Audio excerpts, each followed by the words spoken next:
In dit reisreport nemen we je mee naar de Turkse Republiek Noord-Cyprus, waar het 300 dagen per jaar zondag is. We komen langs alle hoogtepunten en een aantal minder bekende plekken, zoals schattige dorpjes, een verdeelde hoofdstad, de spookwijk van Rocha en een strand dat je niet in Europa verwacht. Maar we beginnen kort met wat relevante achtergrondinformatie. Want Noord-Cyprus is een bezet gebied door de Turken. Turkije is ook het enige land ter wereld dat deze republiek erkent. Op Cyprus wonen daardoor in het noorden de Turken, in het zuiden de Grieken en daartussenin vinden we een VN-bufferzone. Overigens bedoel ik uiteraard Turks en Grieks sprekende Cyprioten. Meer over de geschiedenis vind je op onze website. Wij beginnen onze reis in een klein toeristisch stadje. We lopen nu in Kyrenia, een badplaats van Noord-Cyprus. En het is nog vroeg, dus iedereen is het terrasje aan het opbouwen. 2 toeristen gespot zojuist.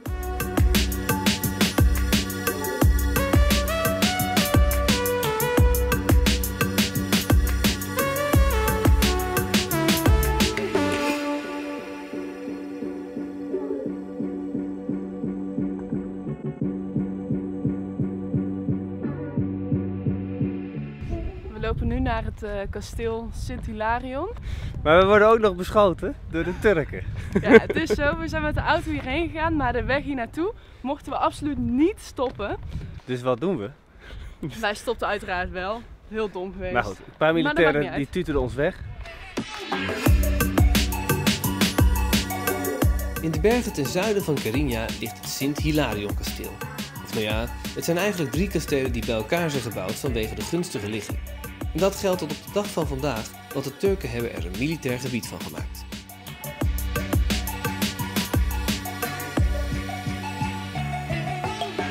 We rijden door naar de hoofdstad van Cyprus, Nicosia. Vanuit de bergen komen we zo een grote groene vallei binnen. Hoewel dit groen alleen te zien is in het begin van de lente, want de zomers zijn zo heet dat het vanzelf verandert in geel en bruin. Nicosia zelf is net als het land verdeeld in Noord en Zuid, maar doet met hoofdzakelijk laagbouw niet echt aan als een hoofdstad. Aan het Turkse deel van Nicosia, in dit straatje, gaan we zo meteen de grens oversteken. En dan is het 2 uur vroeger? Nee, 1 uur. 1 uur vroeger. Ja. Dus als je 1 stap vooruit zit, zijn we 1 uur terug in de tijd. Oké, dus hier betalen we met lira en zo meteen weer met de euro. Ja. Oké.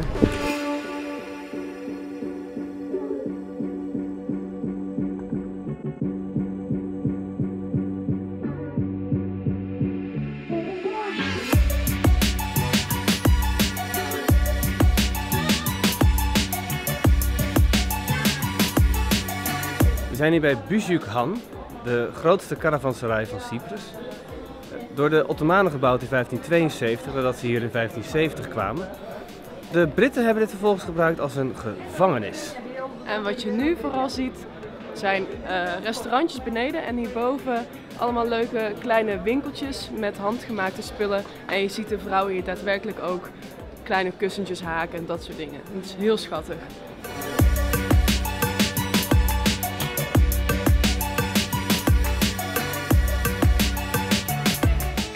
We waren net in het noorden en nu gaan we naar Zuid-Nicosia. En daar moet je even je paspoort laten zien.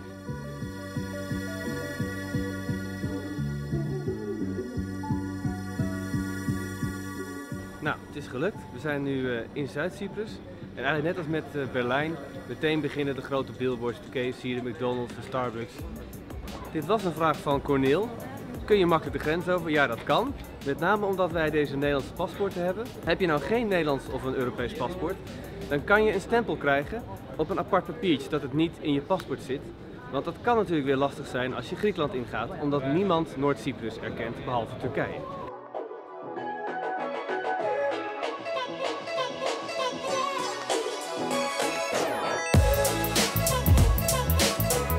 In de door de VN gecontroleerde strook tussen Noord- en Zuid-Cyprus staan nog altijd gewoon gebouwen.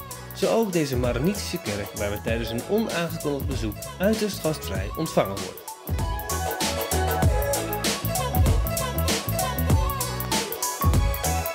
De toevallig aanwezige vader Tartak maakt niet alleen een maaltijd voor ons klaar, maar leidt ons ook rond over de daken van de kerk. Van hier heb je een goed beeld van een stukje niemandsland met gebouwen die al bijna 50 jaar in verval zijn. Overigens, net als de blauwe trappen en wandelroutes van de VN-soldaten.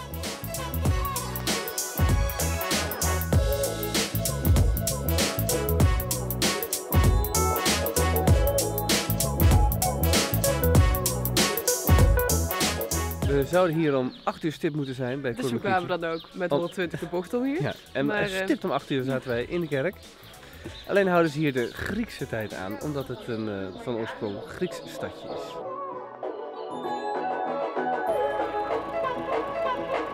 Na de Turkse bezetting in 1974 kregen ook de minderheden en de ouderheden het zwaar, die niet konden vluchten, zoals de Maronitische gemeenschap. Achter de Maronitische kerk op Cyprus schuilt een buitengewoon interessant verhaal. Op onze website vind je dan ook nog een video geheel gewijd aan deze gemeenschap. Naast de kerk heeft Koermakiti nog iets bijzonders, want dit is een van de 2 plekken op Cyprus waar je de Cypriotische tulp kan vinden. Na een half uur wandelen vanaf de kerk vind je de rode tulp hier gewoon in het wild. Wij hadden geluk, want deze tulpen bloeien slechts een aantal weken in maart en april. Om dezelfde reden vindt eind maart een paar honderd meter verderop het Tulpenfestival plaats, wat dan weer een Turks-Cypriotische aangelegenheid is.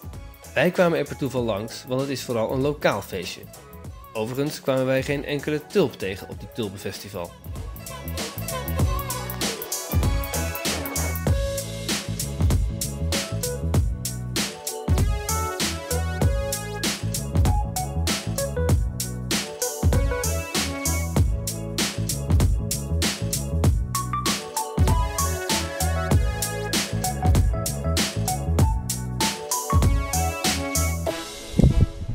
Goed, de vraag van Thomas of wij Varosja even binnen konden. Dit is ongeveer het verste wat we halen. Ongeveer 10 meter van het bord, je mag hier absoluut niet filmen en fotograferen.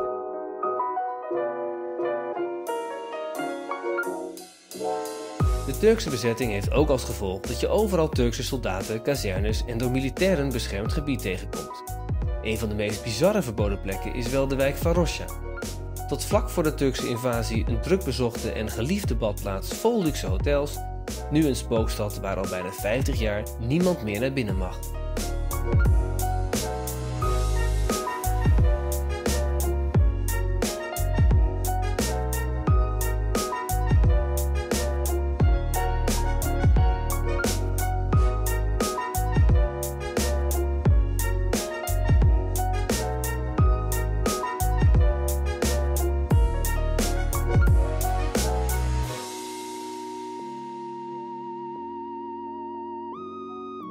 We raden je zeker aan een auto te huren om een goede indruk te krijgen van de diverse landschappen van Cyprus.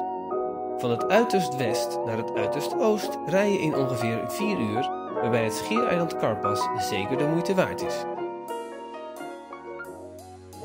Het is een super lang uitgerekt strand met heel weinig mensen.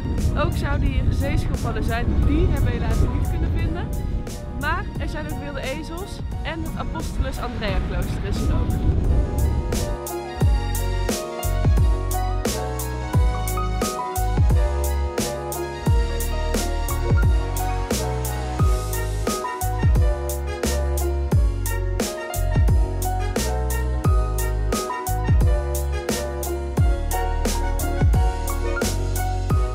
Tot zover onze week in Noord-Cyprus. Wil je ook zo'n handige reisvlieger zonder stokken of alles nog een keer nalezen in onze digitale reisgids? Ga dan naar onze website op reisreport.nl. Ook kan je natuurlijk voor al onze bestemmingen en je vragen bij ons terecht op Facebook, Instagram en YouTube.